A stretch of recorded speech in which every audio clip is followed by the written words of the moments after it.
वासुदेवाय। ओम नमो भगवते वासुदेवाय। ओम नमो भगवते वासुदेवाय। ओम नमो भगवते वासुदेवाय। श्रीमद् भागवतम पहला स्कंद पहला अध्याय।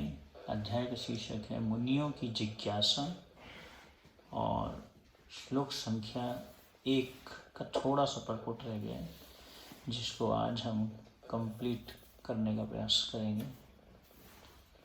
तो प्रभुपाद जी यहाँ पे बता रहे हैं कि कुछ मायावादी तर्क करते हैं कि श्रीमद् भागवतम की रचना श्री व्यासदेव जी ने नहीं की और इन्हीं में कुछ लोग अपने विचार रखते हैं कि यह ग्रंथ आधुनिक रचना है और यह किसने किया है, एक वोपादेव नामक किसी व्यक्ति ने इसको लिखा है। ये भागवतम जो है व्यासदेव जी ने नहीं लिखी है, किसने लिखी है? वोपादेव ने।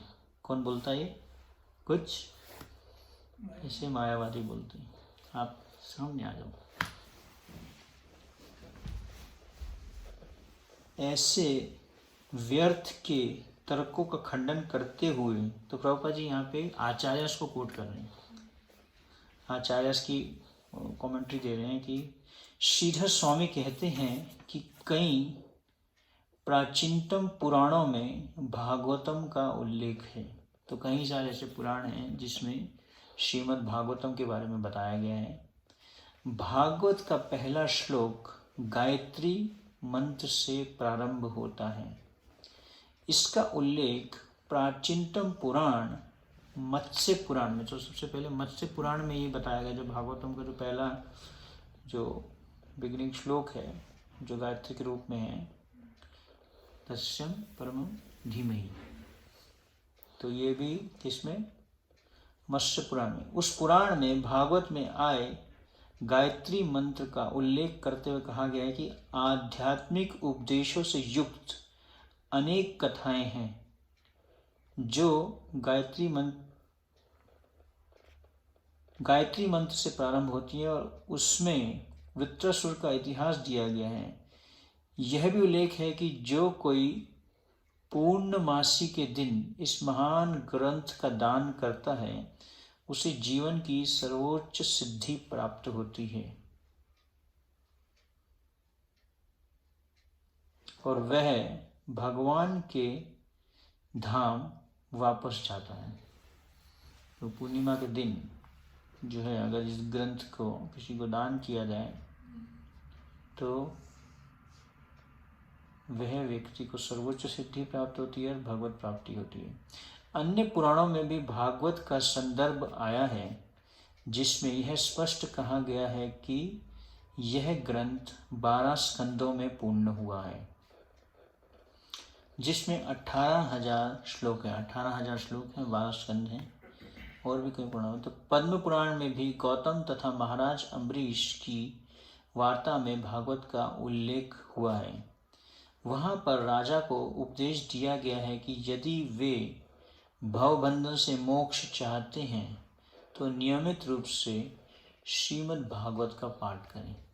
किसको बोला गया? किसने किसको बोला?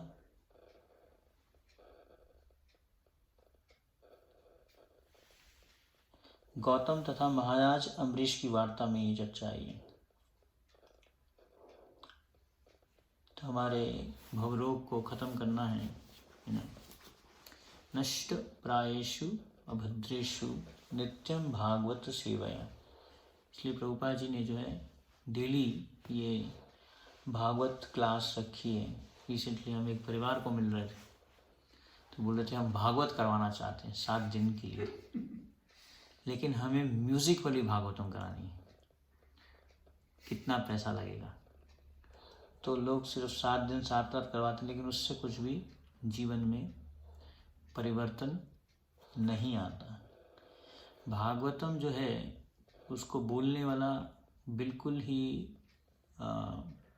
सेल्फलेस, उसको कोई भी हेतु नहीं होना चाहिए। जब जो बोलता है भागवतम वो प्रोफेशनल रिसाइटर नहीं होना चाहिए। प्रभुपाद जी बोलते प्रोफेशनल रिसाइटर से कभी भी नहीं सुनना चाहिए।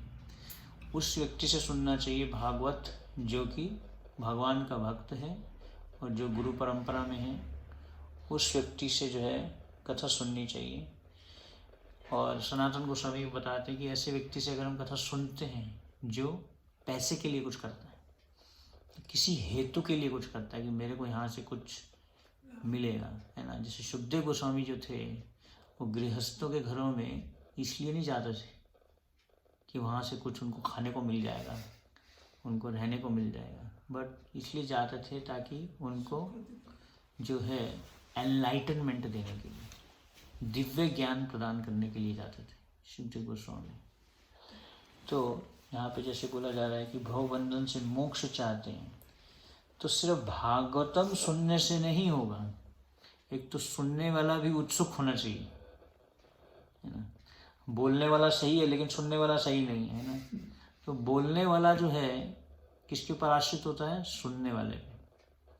अगर सुनने वाला सही नहीं है तो बोलने वाला बोल नहीं पाएगा, तब बोलने वाले को ब्लेम नहीं कर सकते कि क्लास ठीक नहीं थी, क्योंकि प्रॉब्लम किसमें है?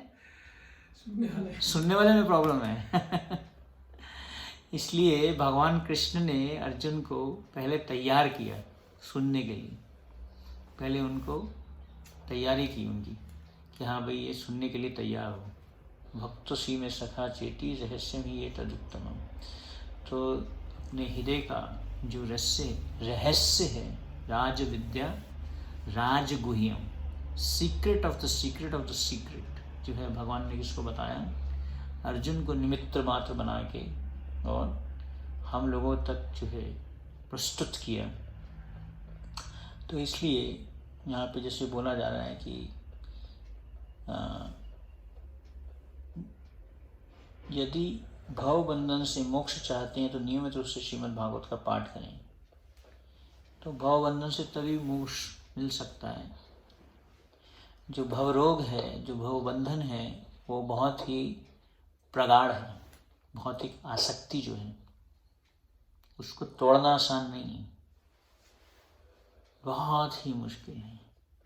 स्पेशली जो हमारी परिवार के प्रति आसक्ति रहती, माता पिता के प्रति आसक्ति है, परिजनों के प्रति, अपने देश के प्रति, अपनी भाषा के प्रति, ये सब जो आसक्तियां हैं, इसको अगर हमें काटना है तो हमें श्रीमद् भागवतम का रेगुलर श्रवण करना पड़ेगा, क्योंकि श्रवण जो है ये सबसे महत्वपूर्ण है भक्ति में। सबसे पहले हम श्रवण ही करते हैं, तभी हम कीर्तन करते हैं, तभी हम जप करते हैं। तो अगर जिसका श्रवण वीक है, कभी कभी लोग प्रश्न पूछते हैं, how to improve my chanting. ये तरीका है, एक ऑथराइज्ड व्यक्ति से के निर्देशन में रहते हुए हम जीवन जिएं और उनसे श्रीमद् भागवतम का श्रवण करें। ऑथराइज्ड और उनके निर्देशन में जीवन जीना पड़ेगा, तो ही हमें हरिनाम में जो जप करने में जो रुचि है उसको हम प्राप्त कर सकते हैं। सिर्फ तो इसलिए प्रभुपाद जी बोलते हैं, it requires guidance even to chant Hare Krishna. Prabhupada ji बोलते हैं इवन जप करने के लिए भी, हरिनाम का जप करने के लिए भी हमें क्या चाहिए? भक्ति में निर्देशन चाहिए। तो इसलिए जो यहाँ पे बताया जा रहा है कि यदि हम भव बंधन से मोक्ष चाहते हैं क्या? पहली बात तो ये है। कितने लोग चाहते हैं भव बंधन से मोक्ष? अरे हमें डिस्टर्ब मत करिए। कभी कभी कुछ लोग जो है प्रचार करने के नाम पे दूसरों के घर में सिर्फ कीर्तन करके आ जाते हैं, क्लास नहीं करते, क्योंकि लोग सुनने के लिए तैयार नहीं, विच इज राइट, ये सही है। अगर वहाँ सही चीज बोल दोगे आप, एजिटेट हो जाएंगे। भक्ति सिद्धांत श्री ठाकुर बहुत खुश होते थे जब उनका शिष्य प्रचार करने जा रहा था और उनको पूछते थे कि कितने लोग एजिटेट हुए। भक्ति सिद्धांत श्री ठाकुर, अभी 2 दिन पहले ही हम उनका तिरुभाव मना रहे थे, वो पूछते थे। तो एक बार एक शिष्य गया था, वहाँ पे कुछ लोग बहुत एजिटेट हो गए थे, तो बताया कि आज बहुत प्रॉब्लम आ गया, बहुत लोग एजिटेट हो गए, क्योंकि उसने सच बात बोल दी। हम एक स्थान पे जहाँ पे प्रचार के लिए गए, वहाँ के जो व्यक्ति हैं मेन, बोले आप लोग जो हैं देवताओं को क्यों क्रिटिसाइज करते हो? जो लोग देवताओं की पूजा करते हैं उनको क्यों क्रिटिसाइज करते हैं? तो लोग जो हैं अपनी निद्रा में सोना चाहते हैं, वो चाहते हैं कि उनकी निद्रा को छेड़ा नहीं जाए। जो वो कर रहे हैं वो सही है, वो परफेक्ट है, बाकी हम जो बोल रहे हैं वो गलत। तो हम शास्त्र की बात को प्रेजेंट करते हैं। भक्त को हर समय जो शास्त्र का वाक्य है उसको प्रेजेंट करने में घबराना नहीं चाहिए। तो कितने लोग हैं जो भवबंधन से मोक्ष चाहते हैं, या चाहते हैं क्या सही में? इसलिए भगवान जो हैं अपने भक्तों को भेजते हैं, वो एक सिचुएशन क्रिएट करते हैं। इसलिए भगवान हमारे जीवन में दुख देते हैं। दुख देते हैं क्यों देते हैं? ताकि हम उनकी तरफ बढ़े, समझें मटेरियल प्रॉब्लम, मटेरियल सॉल्यूशन। जब जीवन में दुख आता है तो लोग क्या करते हैं?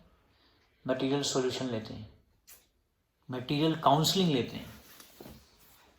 एक भक्त हमारे टच में था बहुत साल पहले, जब हम कॉलेज में प्रीचिंग कर रहे थे, लेकिन समहाउ वो भक्ति में ढीला था, चला गया। थोड़े टाइम पहले उसका हमें ईमेल आया, बोले मैं एक कोर्स कर रहा हूँ, मैं एक कोर्स कर रहा हूँ जिसमें जितने भी मेरे लोग में, जितने भी उसमें मेरे को बोला गया, जितने भी लोग तुम्हारे टच में आए थे उन सबको एक फॉरगिवनेस लेटर लिखो, सबसे माफ़ी मांगो। तो मैं आपको जितने भी मेरे से मिस्टेक्स हुए, गलतियाँ हुई, मैंने जो भी आपको बातें बोली उसके लिए मैं आपसे माफ़ी मांगता हूँ। तो मैंने उसको लिखा हरे कृष्णा प्रभु। बोले don't write to me in a devotee terminology, I will not be able to answer you. मेरे को डिवोटी के रूप में मत बोलो, आप हरे कृष्णा भी मत लिखो, प्रभु भी मत लिखो, मेरा नाम ये है, मेरे को इस तरीके से लिखो, और मैं जो है आपसे बस क्षमा चाहता हूँ, माफ़ी मांगना चाहता हूँ। इस तरीके से उसने हमें जो है, तो लोग जो हैं भावबंधन से मुक्ति नहीं चाहते। वो चाहते हैं कि जो उनकी नींद है उससे उनको उठाया ना जाए, वो सोते रहें। सुबह सुबह कभी कभी हम भी भक्त को उठा रहे थे उत्साह में आके, जीव जागो गोरा चांद बोले।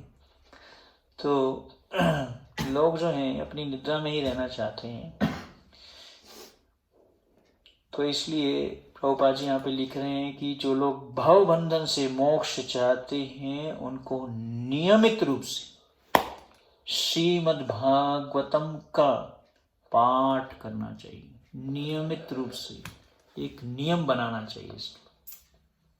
ऐसा नहीं होना चाहिए कभी किया कभी नहीं किया, कभी सुन लिया कभी नहीं सुना, ऐसा नहीं। प्रभुपाद जी ने नियम बनाया इस चीज़ का। इस पे प्रभुपाद जी ने बहुत स्ट्रिक्ट नियम बनाया। देखो हरि नाम के जप पे, भागवतम, मंगल आरती, ये सब चीज़ों पे प्रभुपाद जी ने चीज़ों को एक फिक्स किया कि हाँ भाई ये हमें नियमित रूप से करना है, चाहे कुछ भी हो जाए। तो भक्त जो होता है वो ऑल्दो हम भागवतम को नियमित रूप से करते हैं, उसमें चाहे उस सेम चीज़ को हम सुनते हैं, सेम चीज़ को पढ़ते हैं, लेकिन फिर भी हमें उससे उसका फायदा मिलता है ना। आगे बता रहे हैं विगत, तो मतलब जो उपादेव करके था उसको प्रभुपाद जी स्मैश कर रहे हैं उसके लॉजिक को। ऐसी परिस्थितियों के अंतर्गत भागवत की प्रामाणिक असंदिग्ध है। विगत 500 वर्षों में अनेक प्रकांड विद्वानों तथा आचार्यों यथा जीव गोस्वामी, सनातन गोस्वामी, विश्वनाथ चक्रवर्ती ठाकुर, वल्लभाचार्य तथा चैतन्य महाप्रभु के पश्चात भी अन्य अनेक प्रसिद्ध विद्वानों ने भागवत पर विशद टीकाएं की। प्रभुपाद जी बोल, तो ये कोई थोड़ी ना कोई ऐसी साधारण जीव हैं, सब महान आचार्य हैं जिन्होंने श्रीमद् भागवत पर टीका दी। तो इससे पता चलता है कि श्रीमद् भागवतम जो है वो व्यासदेव जी ने लिखी और ये एक प्रामाणिक ग्रंथ है, ये किसी मॉडर्न व्यक्ति ने नहीं लिखा है।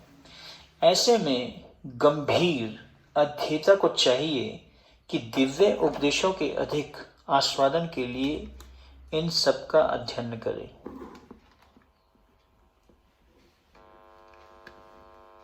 तो एक भक्त जो गंभीर है वो क्या चाहता है? दिव्य उपदेशों के अधिक आस्वादन के लिए इन सबका अध्ययन करें। बैठ जाइए, शांति से बैठ जाइए। शील विश्वनाथ चक्रवर्ती ठाकुर ने मौलिक, अभी आगे प्रभुपाद जी इस बात को बताना चाह रहे हैं कि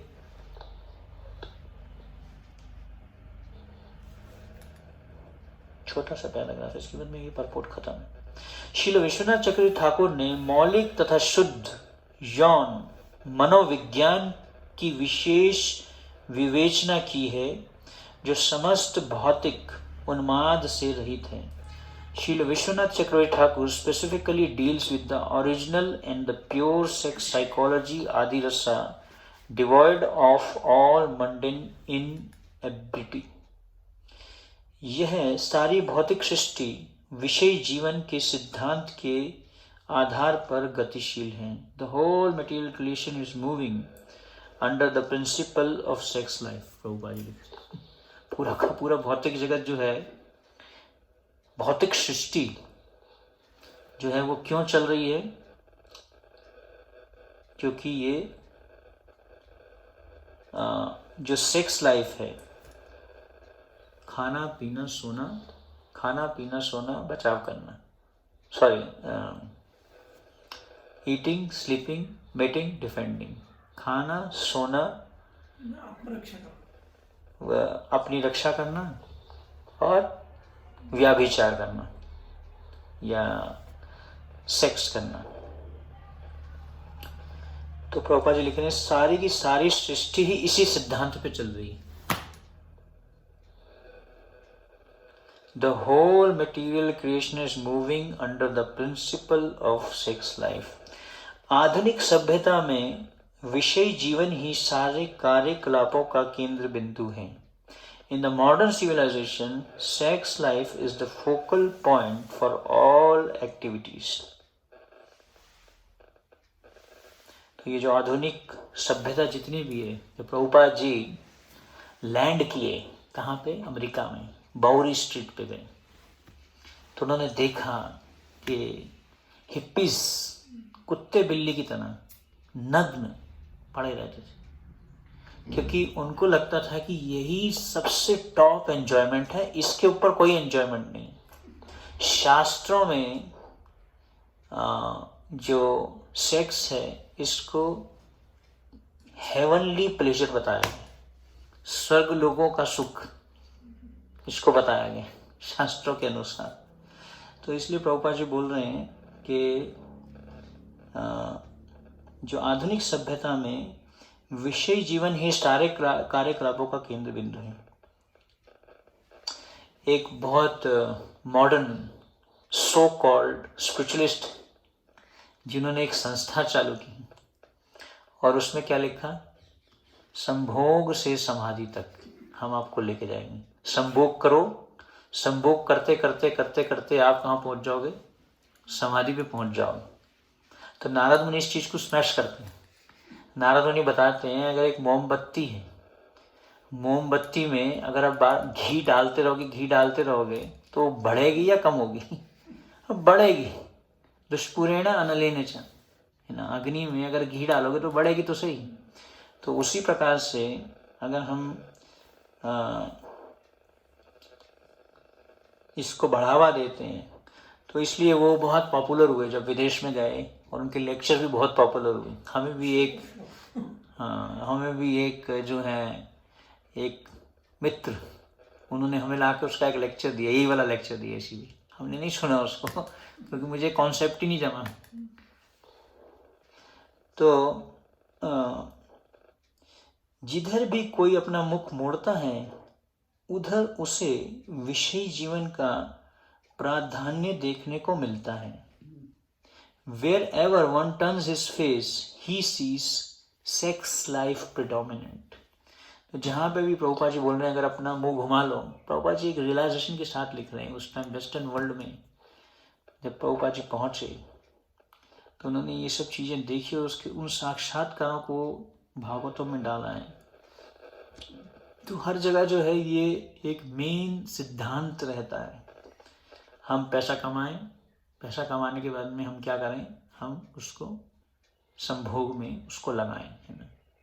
निद्राया हियते नियक्तम वया वेन च वावया दिवाचार्थे ही राजन कुटुंब भरणे। ऋषभदेव बताते हैं कैसे कि निद्राया हियते नियक्तम वया वेन च वावया, तो एक भौतिकवादी जो है रात को 2 क्रियाएं करता है, दिन में 2 क्रियाएं करता है। तो रात को या तो सोता है या फिर वो संभोग में अपना समय बिताता है। तो अतः विषय जीवन अवास्तविक नहीं है, इसकी वास्तविकता आध्यात्मिक जगत में अनुभव की जाती है। तो प्रभुपाद जी बोल रहे हैं कि ये गलत नहीं है, मतलब ऐसा नहीं है कि ये सही नहीं है। मतलब जो सेक्स लाइफ है वो असली में कहाँ पे है, आध्यात्मिक जगत में। It's reality is experienced in the spiritual world. यहाँ पे क्या उसका रिफ्लेक्शन है, उसका एक परछाई है उसी की। जो आदि रस है, जो भगवान का आदि रस है, उसका एक रिफ्लेक्शन इस भौतिक जगत में सेक्स के रूप में हमें देखने को मिलता है। The material sex life is but a perverted reflection of the original fact.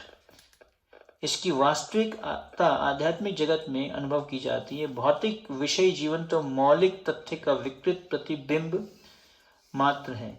वास्तविक तथ्य तो परम सत्य में है, अतः परम सत्य कभी भी निराकार नहीं हो सकता। The original fact is in the absolute truth and thus the absolute truth cannot be impersonal. तो प्रभुपाद जी इससे एक सिद्धांत प्रूव कर रहे हैं, मायावाद को स्मैश कर रहे हैं, है ना। मायावादी बोलते हैं कि भगवान निराकार है। अगर निराकार है तो फिर वो संभोग कैसे कर सकते हैं, एक व्यक्ति ही संभोग कर सकता है, तो भगवान निराकार कैसे हो सकते हैं। इसलिए प्रभुपाद जी बोले the original fact is in the absolute truth and thus the absolute truth cannot be impersonal. इस तरीके से जो परम सत्य हैं वो एक निराकार नहीं हो सकता। It is not possible to be impersonal and contain pure sex life. Consequently, the impersonalist philosophers have given indirect impetus to the abominable mundane sex life because they have overstressed the impersonality of the ultimate truth. तो प्रभुपाद जी बोल रहे हैं कि जो लोग ने निराकार पे जोर दिया है कि भगवान निराकार है, निराकार है, मतलब उन्होंने क्या किया है, उन्होंने ये चीज को प्रूव करने की कोशिश की है because they have overstressed the impersonality of the ultimate truth. The impersonalist philosophers have given indirect impetus to the abominable mundane sex life. Consequently, man without information of the actual spiritual form of sex has accepted perverted material sex life as the all in all. तो जब तक हमें फलस्वरूप निर्विशेषवादी चिंतकों ने ग्रहित सांसारिक विषयी जीवन को अप्रत्यक्ष प्रोत्साहन दिया है, क्योंकि उन्होंने परम सत्य की निराकारता पर अत्यधिक बल दिया है। इसलिए काम के वास्तविक आध्यात्मिक रूप को ना जानने के कारण मनुष्यों ने विकृत भौतिक विषय को ही सब कुछ मान लिए। तो जब तक व्यक्ति वास्तविक आध्यात्मिक रूप को नहीं जानता कि इसका काम का वास्तविक रूप क्या है, तब तक वो क्या करता है, मनुष्य ने विकृत भौतिक विषय जीवन को ही सब कुछ मान रखा है। They have accepted perverted material sex life as the all in all. There is a distinction between sex life in the diseased material condition and spiritual sex life. तो दोनों में अंतर है, प्रभुपाद जी बोल रहे हैं, भौतिक और आध्यात्मिक में। तो प्रभुपाद जी बोल रहे हैं ये जो है एक फोकल प्रिंसिपल है। एक हर एक चीज के पीछे व्यक्ति जो है वो क्या करना चाहता है, काम की इच्छा रखता है ना। काम ऐसा, क्रोध ऐसा, रजोगुण सदुद्भवा। रजोगुण के कारण जो है उसके अंदर में ये काम इच्छा जो है उसका रूट कॉज क्या है, रजोगुण है। जब तक हमारे अंदर में, जिसके अंदर में जितना ज्यादा रजोगुण रहेगा उतना ज्यादा ही उसके अंदर में काम की इच्छा रहेगी, है ना। प्रभुपाद जी बोलते कामा कैन बी कन्वर्टेड इनटू प्रेमा। जो काम है उसको हम क्या कर सकते हैं, प्रेम में कन्वर्ट कर सकते हैं। तो हमारे कई आचार्य भी इस चीज को बताते हैं, और ब्रह्मचारी के लिए तो इसका पालन करना बहुत ही महत्वपूर्ण है। ब्रह्मचर्य, ब्रह्मचर्य की जब हम बात करते हैं तो ब्रह्मचर्य में ब्रह्मचारी का जो मन है, अगर वो सही तरीके से शास्त्र पढ़ने में, साधना में और सेवा में नहीं लगा, तो फिर वो उसके अंदर में काम इच्छा उसको चिंतित करती है, परेशान करती है। तो पापा जी तो लिखते हैं कि the system of brahmacharya has been current since the birth of Brahma. Brahma ji के जन्म से ही जो है ये ब्रह्मचर्य का सिस्टम था, है ना। कई लोग बोलते हैं ब्रह्मचारी कैसे बन गए, क्यों ब्रह्मचारी बने, पागल हो गए हो क्या। एक बार हमारा एक भक्त, हम एक स्थान पे थे और वहाँ पे ऐसे ही 2-3 भक्त घूम रहे थे, वहाँ पे खड़े थे। एक व्यक्ति आया और बोला कि तू पूरा जीवन शादी नहीं करेगा क्या, पागल हो गया क्या तू। उसको बोला आके, एक नए डिवोटी को, वो आके मेरे को बोला आके, बोला प्रभु जी ऐसे ऐसे ये व्यक्ति बोल रहा था। तो a section of the population, especially male, did not marry at all. एक ऐसी पॉपुलेशन होती थी पुरुषों की जो कभी भी विवाह नहीं करते थे। Instead of allowing their semen to be driven downwards, they used to lift the semen up to the brain. तो उनका जो वीर्य था वो नीचे जाने की बजाय उसको क्या करते थे, ऊपर उठाते थे। कहाँ तक लेके जाते थे उसको, ब्रेन तक लेके जाते थे, अपने दिमाग तक लेके जाते थे। उनको कहते थे ऊर्ध्वरेतास, those who lift up. Semen is so important that if by the yogic process one can lift the semen to the brain, he can perform wonderful work. One's memory is enabled to act very swiftly and the duration of life is increased. तो अगर कोई व्यक्ति अपने वीर्य को ऊपर उठाता है, किसकी तरह पापा जी बोल रहे हैं, आर्टिफिशियल तरीके से नहीं। मैं एक व्यक्ति ने मेरे को एक वीडियो भेजा और उसने क्या सॉल्यूशन दिया है, अपने दिमाग को कहीं घुमाओ,